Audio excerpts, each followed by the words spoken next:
Okay, electrochemistry, an introduction.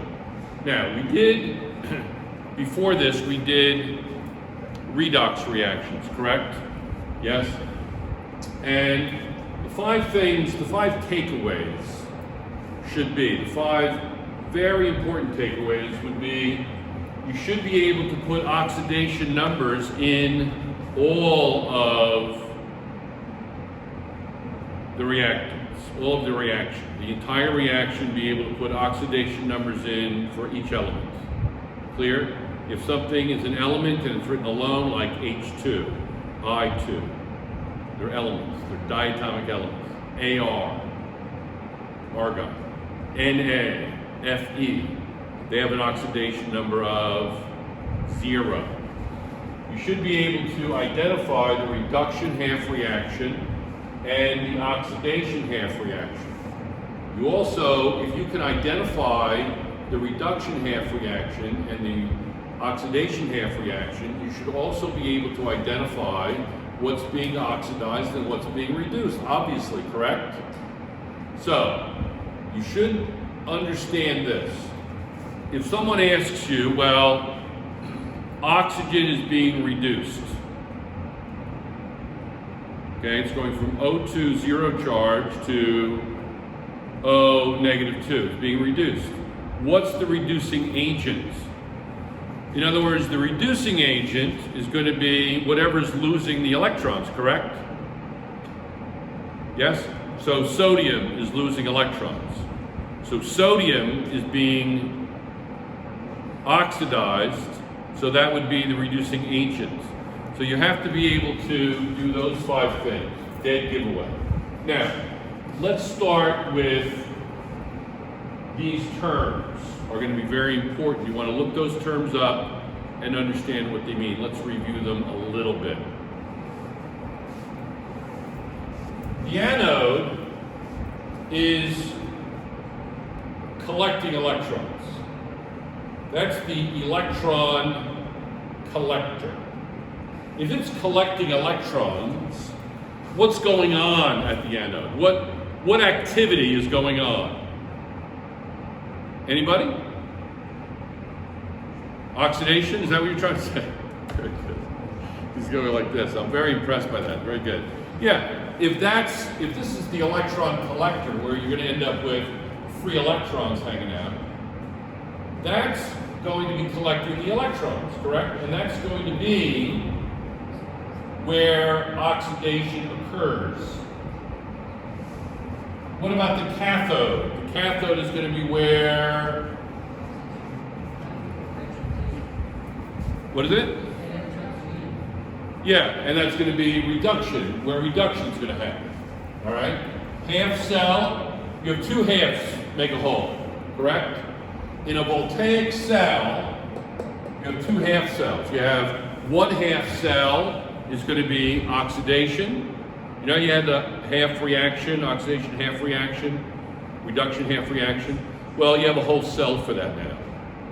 So that cell is going to be where oxidation is happening or reduction is happening. So when they say half cell, they mean oxidation, reduction, and that's a whole cell. 2 halves. Clear? Fuel cell, we'll get into that a little bit later. But a fuel cell is where the fuel undergoes a change and you get energy out as a result of it because of this change. We'll go over that in a little bit. Okay?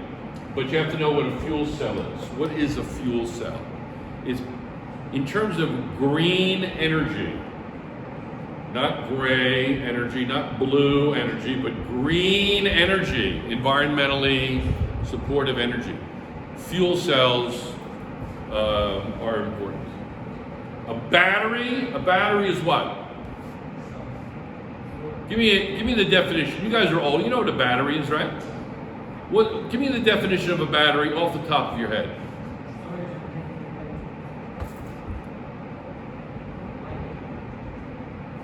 Really? That's perfect. Storage of chemical energy, right? And what's that chemical energy converted to? to make it useful. What kind of energy? You know, he gets the hard part correct. Electricity? Electrical energy? Is that what you're going to say? You're good. You're good. She's from Belfast. Yeah, this is her accent when she speaks. She speaks with a Belfast accent. Absolutely.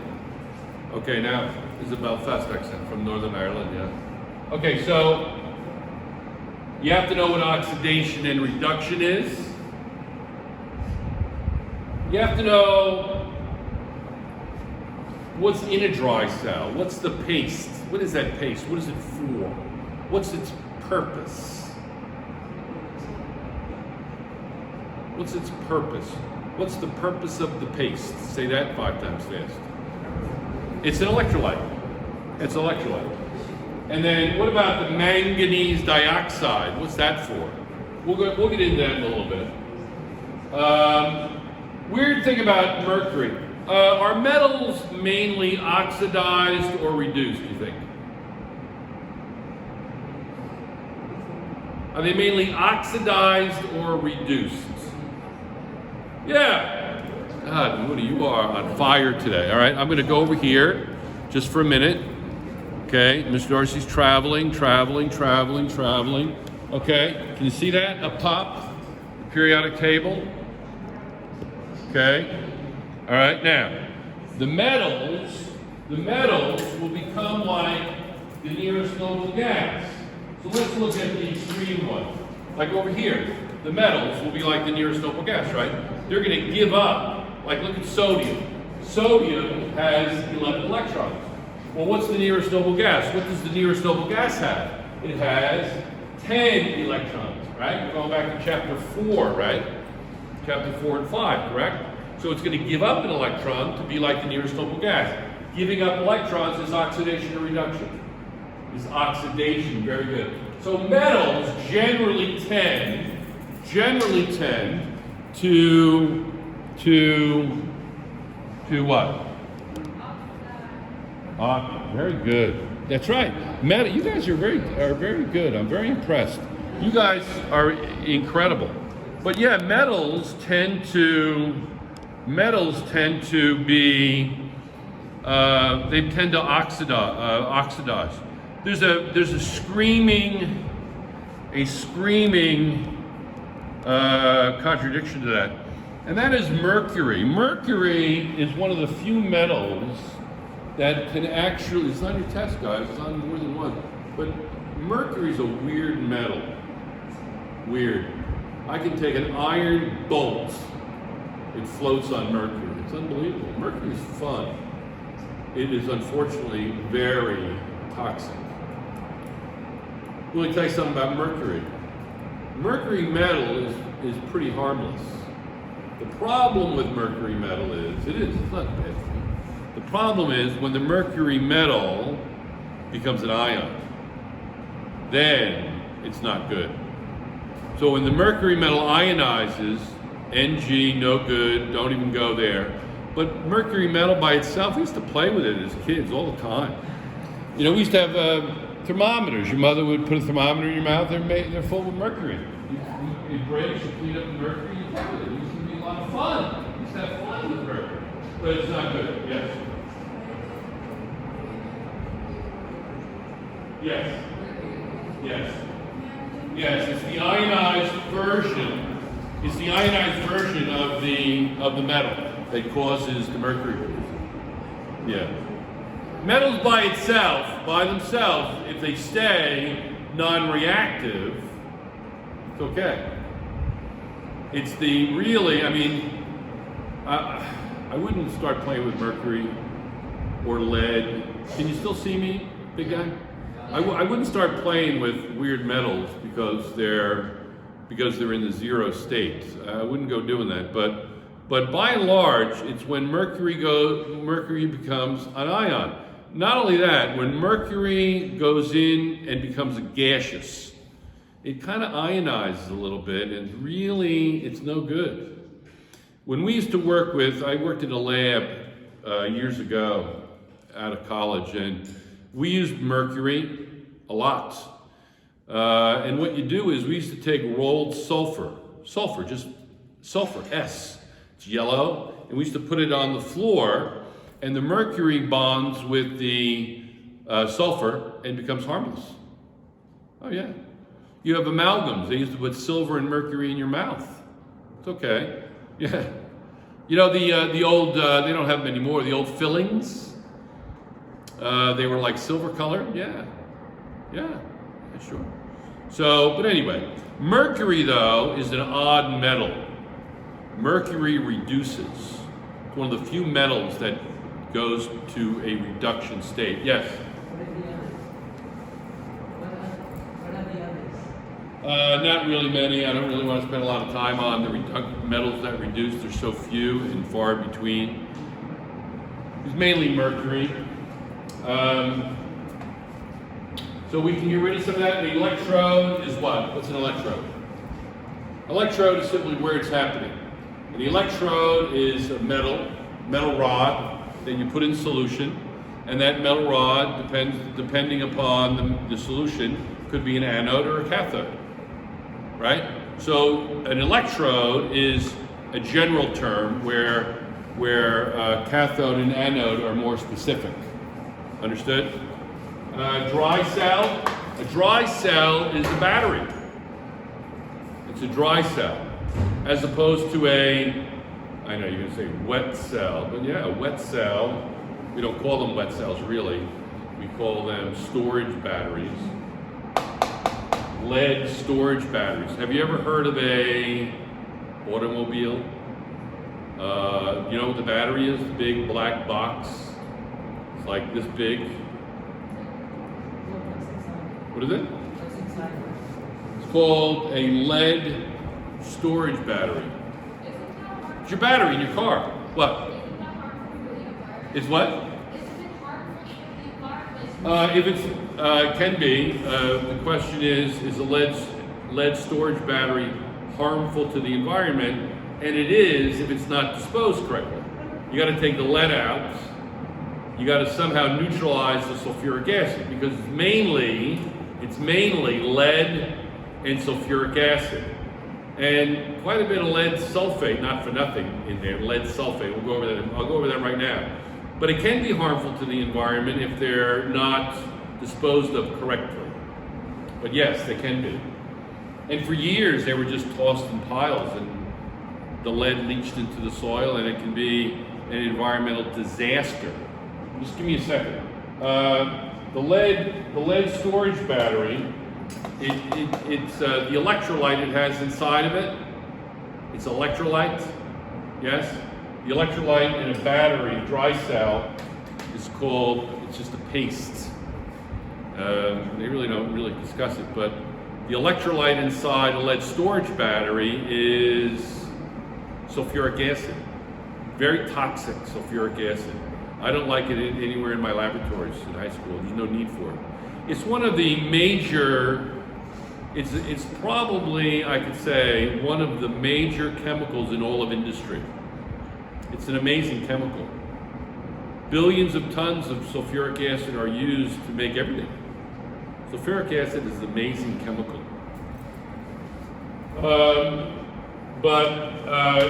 They provide direct current, and the reason you can run an electric current through it. All right, this is how it happens. This is how it works. Your lead storage battery is what starts your car in the morning. That's what it's for, right? And then it can lose charge, right? And what recharges it is your alternator. When your car is running, your alternator's going, and your alternator charges your battery. And your battery lasts quite a long time. The problem is that you get a loss of lead sulfate in your battery. That's what happens. So you get a loss of lead sulfate. That's why you get it. But it all provides direct currents. All batteries are for direct currents. Clear? This battery is not a great storage unit for large quantities of electricity. It's not. Like let's put 100 over there, right? Sounds good, lights go out, we use those, right?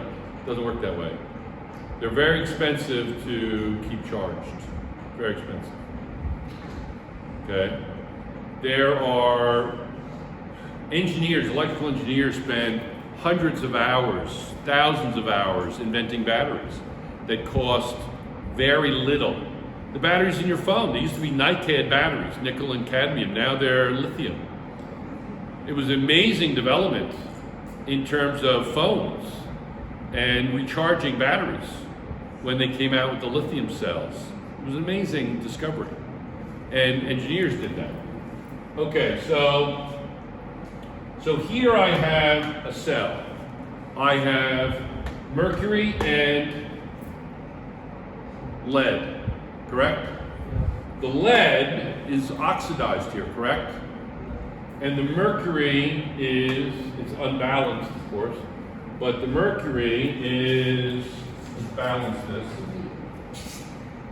okay? Right? 1, 2, no, I don't need to do that, sorry, my apologies. So the mercury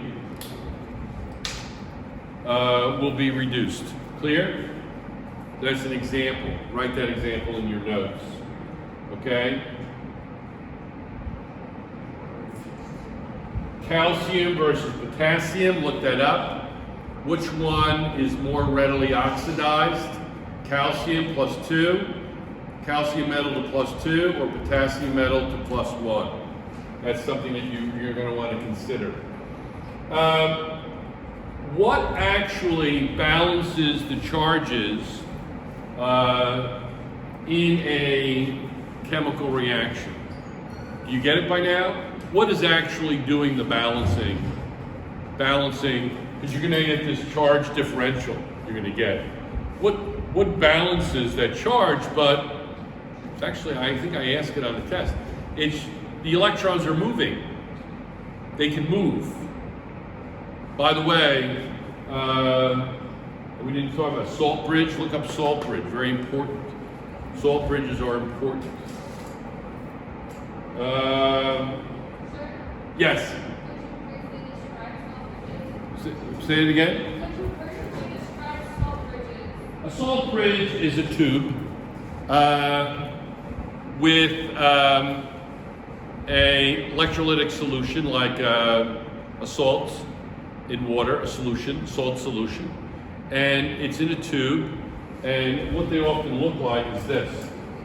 I have two beakers, let's say, two half reactions, and the salt bridge is this tube,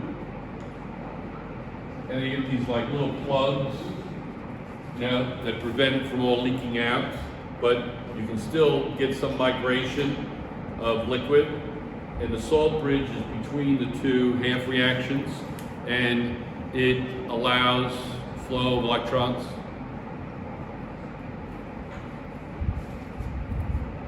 I'm not really too worried about it. So I like to put O anode and R cathode as a reminder of where the oxidation and where the reduction is taking place. You're going to get a voltage. You're going to get voltage here, correct? Can I erase some of this? Can I erase this? I can't? Okay. I mean, as opposed to it's being recorded. Come on up, quick. Come on up here, right there. Take a picture. You all right? Right up here. Don't come in front of the camera. We're just, yeah.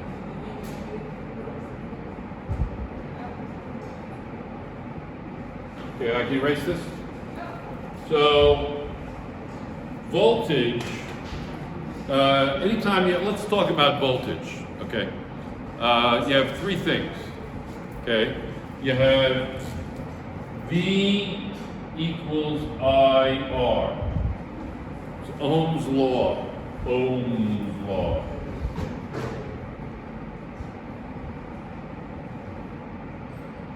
that Ohm's law simply says that voltage and current are proportional to one another. That's all it means. V for voltage, I for current. I know, go figure. Okay. Amps, amperage, amps, how many amps? That's current. Voltage, D, volts. And then resistance is ohms. Omega, that's ohms, right? Yes? So those are the three things that you have to know when you have electricity. Has anybody ever watered the grass, watered plants? Have you ever seen a hose? Have you ever seen a pipe, water flowing, anything? Nothing? They're looking at you like I'm crazy. Well, I am crazy, but I'm correct. I am crazy. Well, you know what a hose is, right? So a hose sprays, correct? Now, the water, the actual physical water, that's the current, right? That's the electricity, that's the current, right? If I take this hose and I knock you over, right? I knock you over, that's a lot of pressure, right? That's the voltage, correct? That's the voltage now. So voltage would be the water pressure, and how narrow or thin or the friction inside the hose, the rubber, what's it made of? That's the resistance. I can increase the resistance by pressing against the hose, and I'm going to increase the resistance, and that's going to change the voltage and the current, correct? You okay with that? Okay. But in a voltaic cell, it's really three things. Pressure is not involved in this. Okay? We're not talking about pressure. We're not talking about like direct current in those terms. It's not pressure. Okay? Let's put not pressure. But the voltage,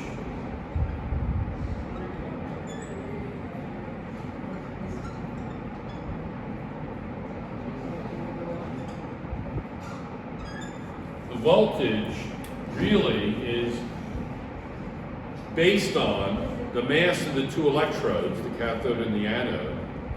How big are they? The concentration of the solution, the concentration of the ions. Make sense? How concentrated? Because it's the ions that are going back and forth, correct? And then it's the temperature. High temperature, low temperature. That's going to increase the kinetic energy of the ions. Make sense? So think ions. Don't think electrons necessarily. Clear? Okay. So that's the voltage. It's not the pressure. It's, people miss that on tests. We're talking about voltaic cells. We're not talking about like an electric current, like direct current. It's different. Understood? If I'm choosing my words too well, because I don't want to bring into this too many extraneous variables that it will confuse you. I'm trying to keep this very simple. Understood? Yeah? Okay. We're actually almost finished. So, chemical energy to electrical energy. Okay? That's what happens, right? What else? Anything else? All right, that's good. Are we good on this board? Are we good? Yes? We'll go. Can we stop this and do a second one? Is that okay? So this is part 1.